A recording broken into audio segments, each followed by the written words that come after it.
True shortage does not begin when the shelves are completely bare. It begins much earlier, in a moment that is far easier to miss. It begins when the item you still buy is no longer the same type, no longer the same price, and you are forced to switch to something you never truly chose. Many families look around their local grocery stores and say they have not seen food shortages yet.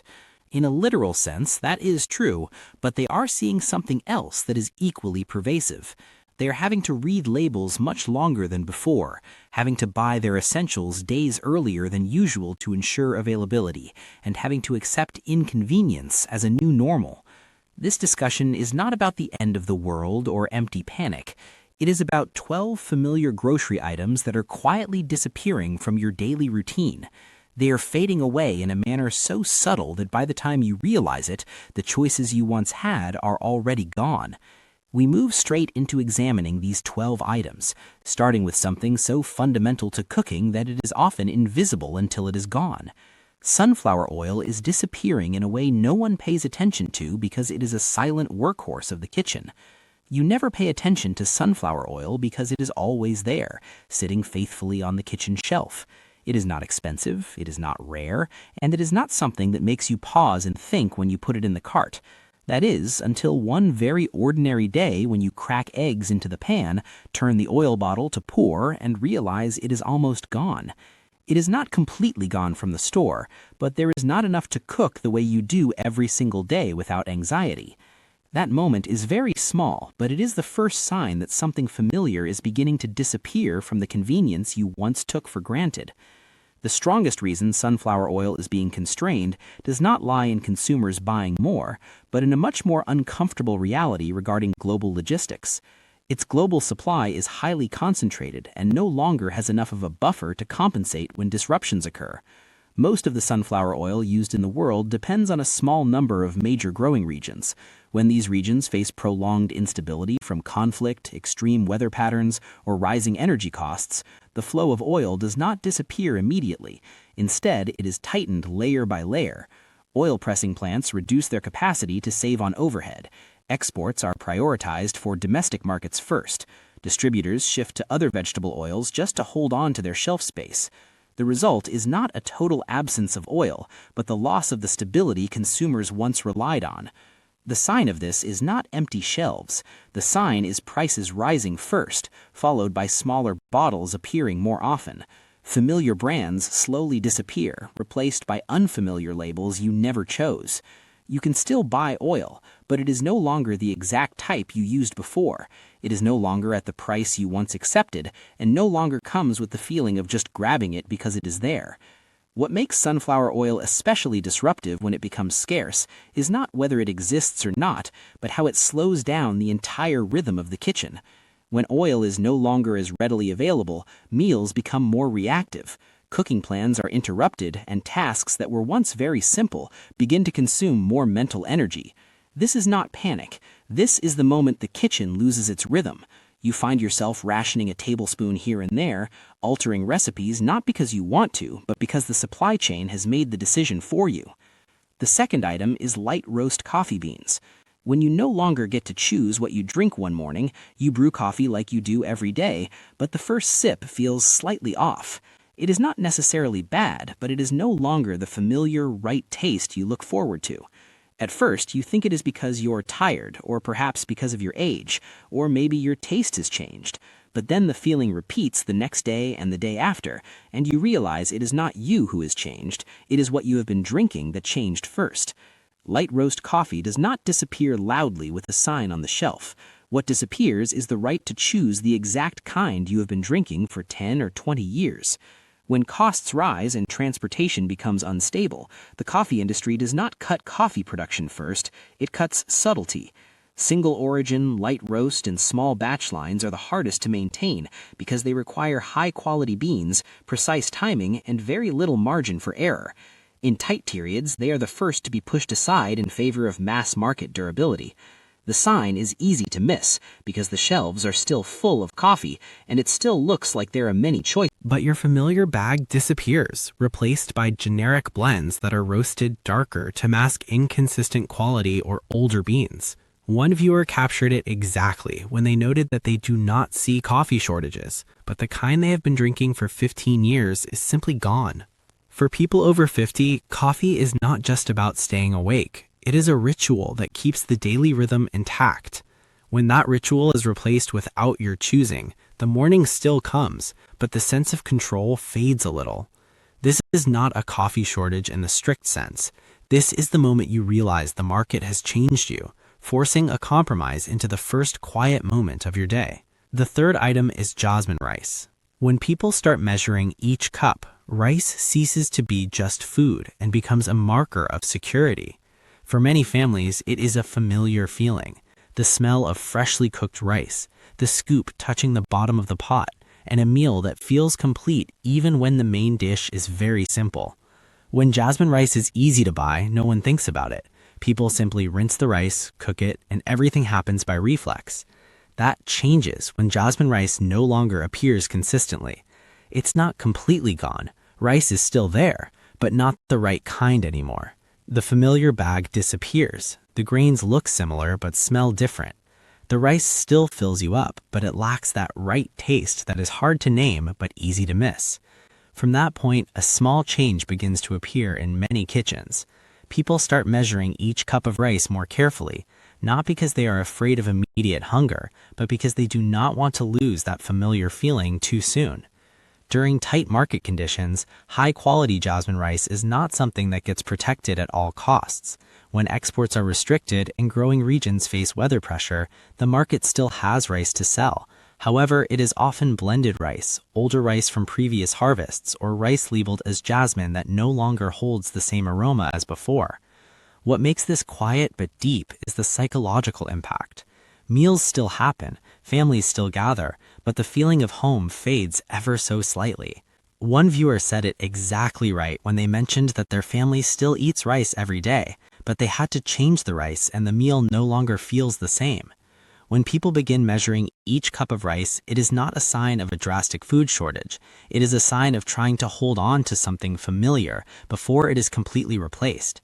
In your kitchen, ask yourself if there is something that is still there but no longer gives the same feeling as before. The fourth item is large tub Greek yogurt. This represents a shift where care gets broken into smaller, more expensive pieces. Large tubs of Greek yogurt existed for a very practical reason, which was to make things simpler. For many people over 50, it was a quick breakfast, a light meal when they did not want meat or fish, or a way to add protein without preparation or thought. You simply open the lid, scoop, and you're done. It was not a choice every time, it was a habit. Then that habit began to be broken apart, not by the product running out, but by forcing you to do more for the same thing. Large tubs slowly disappeared from shelves, replaced by long rows of small, single-serving cups. No single cup is missing from the inventory, but to get the amount you used before, you have to buy more plastic, carry more units, and remember to restock more often. What was once neat and simple becomes fussy. The core issue lies in the economics of production. The market did not remove Greek yogurt, it removed continuity. When milk costs, energy, and packaging prices all rise, large tubs become the hardest to keep in rotation profitably. Breaking products into smaller units gives companies more flexibility, makes price adjustments easier to hide, and reduces inventory risk. But in exchange, the burden is shifted to the user. The people who chose large tubs to make life lighter now find life more complicated. This change does not cause panic, it just makes you a little more tired each day. You become tired of calculating the price per ounce, tired of buying extra, and tired because something that was once very simple now requires more steps. One viewer noted that they still eat yogurt, but it is just not as convenient as before. At this age, the issue is not whether there is enough food, it is how many things in your day still help you think less. When the things that once made life lighter are broken into smaller pieces, the fatigue does not come from a lack of food. It comes from everything requiring more effort to achieve the same result. The fifth item is frozen broccoli. When the winter garden quietly disappears, winter feels much harsher. For many families, the freezer acts as the vegetable garden during the cold. Frozen broccoli fills the gap during days when fresh vegetables are expensive, wilt quickly, or no longer offer good options. It keeps meals green and keeps a sense of balance when everything outside is frozen. What is concerning is that frozen vegetables do not disappear because people are suddenly eating more of them, but because the cold chain cannot tolerate error. It takes only a small disruption, such as overloaded cold storage, a power outage, or a snowstorm slowing refrigerated trucks, for an entire batch to be discarded for safety reasons. Unlike dry goods, which can sit in a truck for days, frozen vegetables have no buffer. Once the chain breaks, the product is lost. When this happens, shelves do not empty right away. Vegetables are still there, but the familiar broccoli disappears first. The brand you trust is gone. The familiar size is gone, replaced by unfamiliar labels or substitute mixes that contain more stems than florets. It is not that vegetables are gone, but that the vegetables you trust are gone. That trust matters deeply for winter meals. The strongest reason frozen broccoli is especially vulnerable is that it depends on continuous operation from field to freezer. It requires harvesting at the right time, blanching and freezing immediately, and stable cold storage throughout the journey. In a context of rising energy costs and unpredictable weather, distributors prioritize products that are easier to move. Broccoli, being heavy, cold-intensive, and low margin, is pushed out first. One viewer put it simply by saying that vegetables are still there, but the kind they buy all winter is gone. In your freezer, is there a vegetable that used to always be there but recently has no longer appeared the way it used to? This absence forces a dietary shift that impacts health and satisfaction quietly. The sixth item is canned chicken soup. When the safety net disappears, no one thinks about soup until they get sick. When your throat burns, your body feels drained, and your mind is not clear enough to cook, the first thing people look for is not something delicious, but something safe. A warm can of chicken soup, lightly salted, with broth and soft meat that only needs heating to eat, is a universal comfort. For many people over 50, this is not a stockpile for good days, but a backup plan for when the body is at its weakest. What is concerning is that canned chicken soup is no longer always ready the way it used to be. This is not because people are eating more soup, but because the foundational components of soup have all become expensive and fragile at the same time. Chicken prices rise, the vegetables that form the base rise in price, and the metal cans face greater cost pressure. Furthermore, winter slows transportation and easily clogs warehouses. When every link in the supply chain is under strain, heavy, bulky, low-margin products like chicken soup are the first to be cut to preserve cash flow. This shortage does not show up as empty shelves. It shows up as a gap at the exact moment you need it most. You go to the store when you are healthy and see that soup is still there, but when you are sick, the nearby store no longer has the right kind. The familiar label is gone. Only a different flavor, a different formula, or nothing at all remains. It is not a lack of food, but a lack of what helps you get through a weak day without effort. One viewer shared very briefly that they do not eat soup often, but when they had the flu, the store no longer had the chicken soup they use. That sentence shows the issue is not frequency of use, but timing of use. Chicken soup is not important when you are well, it is important when you no longer have strength. As you get older, sick days do not announce themselves. What is worrying is not a lack of food, but a lack of things made for the moments when you cannot take care of yourself. The seventh item is sensitive infant formula. When there is no longer room to trial and error, the situation becomes critical. Adults can adapt. They can switch brands, switch flavors, and change habits. Infants cannot. For babies who require sensitive formula, every scoop is the result of a tense trial and error process involving reflux, allergies, stomach pain, and sleepless nights. Once a doctor has identified the right formula, families are no longer looking for good formula, but for stability. And it is exactly here that the market becomes most fragile. When supply tightens, the doctor-prescribed formula disappears first, not because it sells the most, but because it is the hardest to produce. Sensitive formulas require specific formulations, higher-grade ingredients, separate production lines, and strict controls. It only takes one delay, one round of factory maintenance, strict quality checks, or tighter import regulations for an entire shipment to be held back. Companies can compensate with standard formula, but sensitive formula has no replacement option. This shortage does not arrive with empty shelf signs. It arrives with panic-filled drives across the city, phone calls to smaller stores one by one, and the helpless feeling of seeing formula still on the shelf, just not the one your baby needs. This is not a story about rising prices. This is a story about a single option. When that option disappears, the entire family enters a state of prolonged stress, even while everything around still looks normal. One viewer once shared that their child can only use one kind, and when the store ran out, they truly panicked. No further explanation is needed. Anyone who has lived through it understands. For infants, change is not a solution. It is a health risk. What makes sensitive infant formula different from every other product is that you do not buy it for convenience, but for peace of mind. When that peace of mind is disrupted, there is no way to compensate with money or time. The 8th item is pure vanilla extract. When time cannot be sped up, pure vanilla extract serves as a reminder of nature's limits. It is one of the very few foods that cannot be produced faster when the market tightens. It is a small bottle, but behind it is a growing cycle that lasts many years. Vanilla is an orchid that must be hand-pollinated and takes 3 to 4 years to produce beans.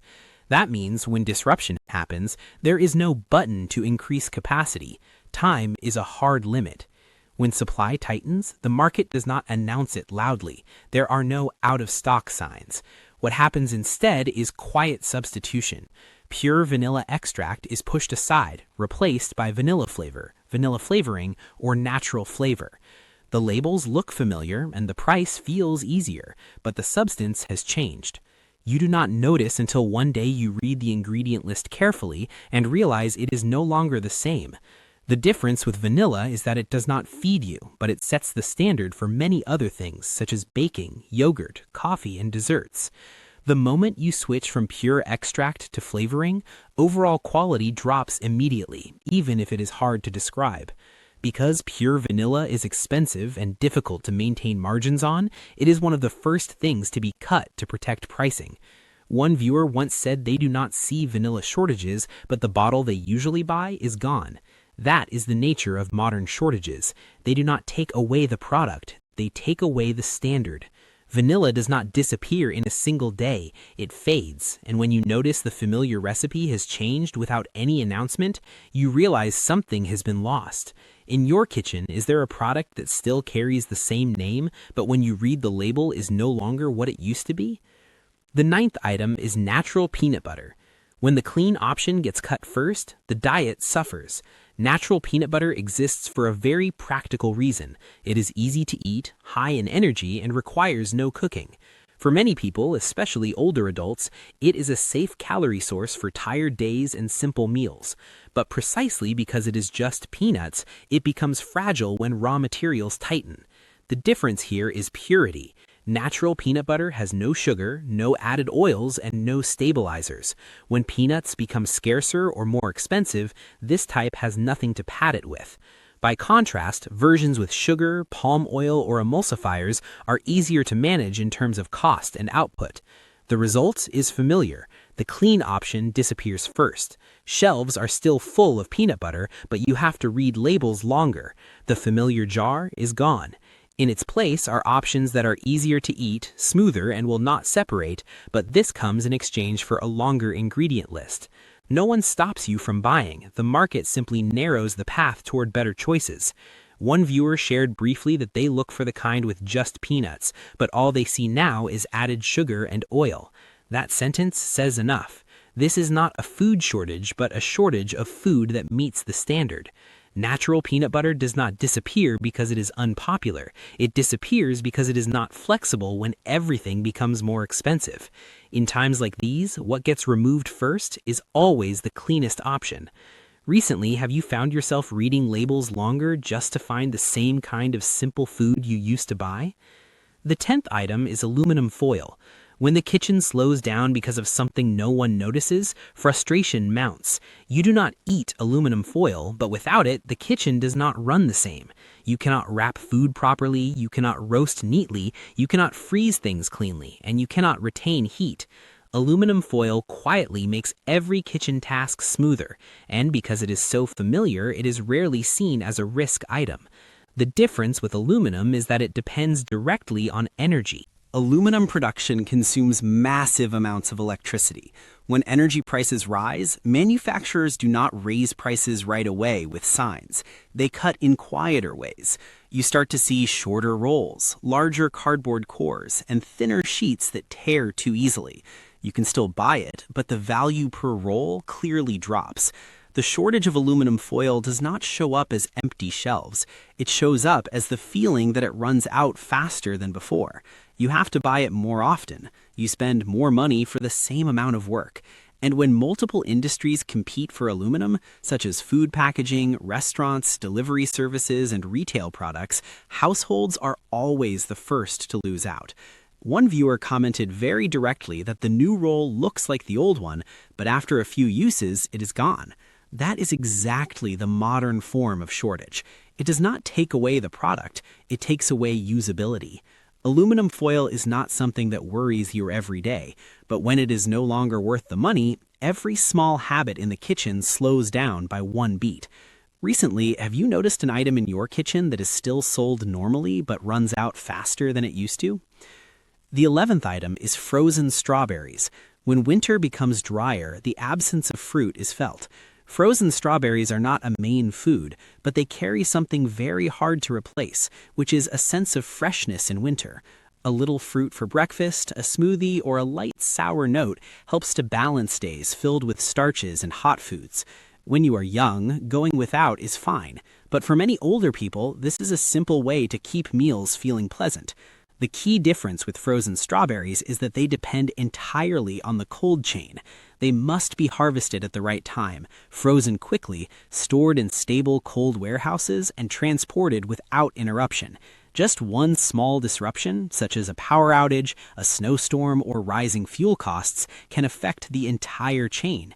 And when pressure builds, the first thing that happens is not empty shelves, but higher prices first, followed by fewer choices later. You still see frozen strawberries on the shelf, but the familiar bag disappears. Only unfamiliar brands remain, usually containing smaller berries or mixes blended with other cheaper fruits. No one says there is a shortage, but your breakfast starts to feel less fresh for reasons you cannot quite name.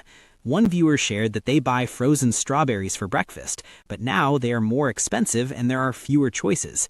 That is how shortages slip into daily life. They happen very quietly, very slowly, but they are enough to change what once felt familiar. Frozen strawberries do not disappear suddenly. They fade out of small habits until you realize that this winter has less color than the last. They do not make you fuller, but they make the day feel easier. In your winter meals, is there something that once made things feel easier, but recently you have had to reconsider because of price or because it is no longer the right kind? The final item is vitamin D in capsule form. When stability is interrupted, health routines suffer. Vitamin D does not disappear from the shelf completely. What disappears is the familiar dosage and the familiar brand. For many people over 50, vitamin D is something taken consistently throughout winter to keep bones, muscles, and mood stable. It is not something you can randomly switch from one day to the next without impact. When winter arrives, demand rises very quickly. Meanwhile, raw materials, packaging, and quality control issues cause higher dose familiar capsule forms to be disrupted first. There is still vitamin D on the shelf, but it is found in different dosages, unfamiliar brands, or combination formulas you have never used. No one says there is a shortage, it's just that the familiar rhythm of healthcare is interrupted. One viewer once said very simply that they do not need a new kind. They need the exact one they have been taking. And that is exactly the issue with health. Even small changes can create a strong sense of unease. Vitamin D is not something that makes you panic, but when consistency is broken, winter becomes much heavier. Among the things you use every day to maintain your health, is there something you feel you cannot casually switch, yet is becoming harder to find than before? What matters in all of this is not just buying more, but noticing earlier. The items just mentioned did not disappear in a single day. They disappeared from habits, from stability, and from a very familiar sense of reassurance. You do not need to panic. You just need to look back at the things your family uses regularly and ask yourself a simple question. If you had to switch tomorrow, would you truly feel comfortable? Because when shortages become obvious and visible to everyone, the choices are usually already